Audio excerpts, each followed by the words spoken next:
Oh, it is that time of the week again for another Mount & Blade 2 developer blog. Welcome back everybody, my name is Resonant, and today we're going to be talking a little bit about the design features, some mechanics, and more children.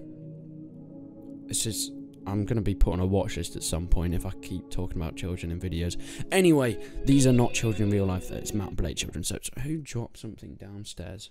We do know that the children were announced in Mount & Blade 2 Bannerlord a couple of weeks back. Here, if you die, you can actually choose a child to take on your mantle and go through the world of Karadia, carrying on your empire or whatever businesses you're actually doing. But these children grow from babies into, small children, and then into teenagers and eventually adults. And you see that progress throughout. You're able to interact with them, you're able to marry, and all that sort of things, until eventually they have the right skills, or if you die, then there's no choice for them to take over, even if they're not quite ready yet. It's just how it's going to work in Karadia.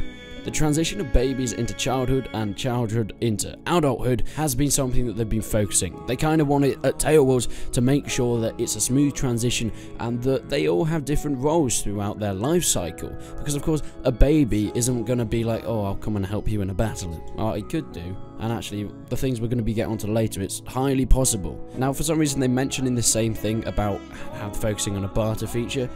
I would love to be able to barter with your children. That's not going to happen, but I mean, I'm all for blackmailing children and bribing them, persuading them, making them your Anyway, I think that this is really cool, the whole child dynasty thing, carrying on from you when you die, or even when they're just ready to take over.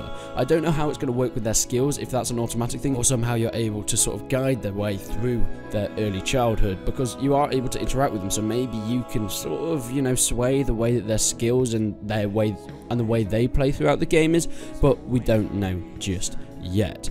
Now, we can see some cool pictures of a toddler with a spear, and apparently there's also bugs with children running around with armor, which I think is incredible. I really hope that there's a way. I just thought of an amazing modding capability. So that's a bug that probably will be taken out, but I was just thinking, I hope there's a way you can get that back, and I just thought, this game is highly moddable. There is no way that someone's not going to make a child army mod. Oh my god, we're going to get child soldiers in Mount. This is going to get inappropriate really fast. Imagine charging into battle with a load of little Timmies on horses with bow and arrows, with shields and spears. Oh, this is getting interesting. But they are talking a bit more about the campaign, talking about how it's not linear at all. There was questions whether there are actually some storyline modes, but yeah, we do know there's quests, but you can choose which ones you want to do and which ones you don't want to do, and these can affect how you play throughout the game as well, and your relationships with other characters. Maybe you just want to completely skip a quest, which might give you better relations with one character, but another guy who maybe is his quest might get a bit annoyed at you for that. But at the end of the day, the players in the game are completely free to choose their own actions. They're able to also go through the world as they want. You don't have to be a warrior. Maybe you want to be more of a trader. Maybe you want to actually bring up someone else's economy, or eventually, if you do want to do a bit of fighting as well and build your own empire, then you can actually build up your own economy. You can send out caravans and propose in kingdoms policies that support merchants.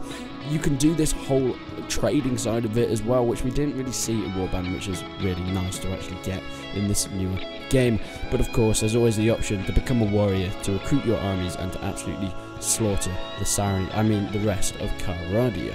And furthermore, carrying on from the child thing, we do know it is confirmed that you can marry in this game, and you can actually raise a family as well. I really want to see more about the interactions you can have, because in Warband, when you married, there was very little you could actually do with this. I would like to see a dev blog talking a bit about families and marriage and how you can actually interact with your wife and your children, and how that will affect your gameplay throughout Karadia. But that's pretty much it for this week's developer blog from Mount & Blade 2 Bannerlord. I really hope you enjoyed it. Thank you so much for watching, and until then, I'll see you in the next one.